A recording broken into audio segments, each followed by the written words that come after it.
ভেবে দেখেছো কাকে ঠকাচ্ছ তুমি? নিজেকে, নাকি যে তোমাকে নিজের থেকেও বেশি ভালোবাসে তাকে? তাকে অবহেলা করে তুমি নিজেই নিজের কাছে হেরে যাচ্ছ। কেন জানো? কারণ তার মতো ভালো তোমাকে কেউ আসতে পারবে না। সবশেষে যা বুঝলাম, সবার কাছে ভালো হতে গেলেও মরে যাওয়াটা খুব প্রয়োজন। একাই তো ছিলাম, আবার না হয় একা হয়ে গেলাম, তাতে কি বা আসে যায়?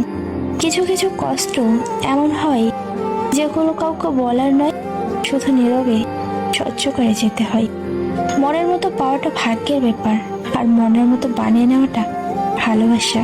যে মানুষটা তোমার রাগ অভিমান আলাদা করে বুঝবে, সে মানুষটাই দিনের শেষে তোমাকে একবার হলেও খুঁজবে।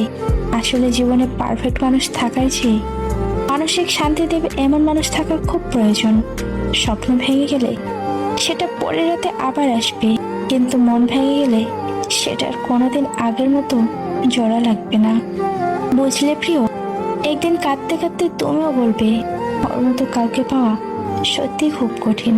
কেউ কারো নয়, কেউ কারো ছিল না। সবাই প্রয়োজনে আসে, আবার প্রয়োজন ফুরিয়ে গেলে চলেও যায়। আসলে ভুলটা তোমার না, ভুলটা আমার। পাবো না জেনেও তোমাকে পাগলের মতো ভালোবেসে যাচ্ছি। জীবনে কাউকে পাওয়ার জন্য কাঁদবেন না, কারণ যার জন্য আপনি কাঁদবেন সে কখনো আপনার হবে না। আর যে আপনার জন্য জীবনে কাউকে পাওয়ার জন্য কাঁদবেন না, কারণ যার জন্য আপনি কাঁদবেন সে কখনো আপনার হবে না। আর যে আপনার হবে সে কখনোই আপনাকে কাঁদতে দেবে না।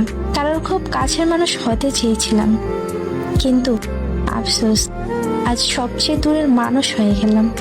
নিজে ভালো তো জগৎ ভালো, এটা সম্পূর্ণ মিথ্যা কথা। আপনি যতই ভালো হবেন, মানুষ ততই আপনাকে ঠকিয়ে দেবে। তোমাকে ভোলার ক্ষমতা সত্যি আমার নেই। হাজার কষ্টের মাঝেও শুধু তোমাকেই মনে পড়ে। জীবনের কঠিন সময়ে যখন নিজেকে একাই চলতে হয়, তাহলে ভালো সময়ে তাদের দরকার কি? কিছু কিছু পরিস্থিতি এমনও ছিল, চোখের কোণে জল জমেছিল, কিন্তু নিচে ঝরতে পারিনি। যদি তোমাকে ভালোবেসে ঠকতাম, তাহলে মনকে বোঝাতে পারতাম হয়তো আমার ভালোবাসায় কোনো কমতি ছিল, কিন্তু আমি তো তোমাকে বিশ্বাস করে ঠকেছি। এর হিসাব তোমাকে এক আল্লাহর কাছে দিতেই হবে। রাজপ্রাসাদের দরকার নেই, কারণ ভালোবাসাটা সত্যি হলে ঘুরে ঘুরেও সুখে থাকা যায়। গান তো আগে এমনি শুনতাম, আর এখন ফিল করি, কারণ কিছু কিছু গান জীবনের বাস্তবতা।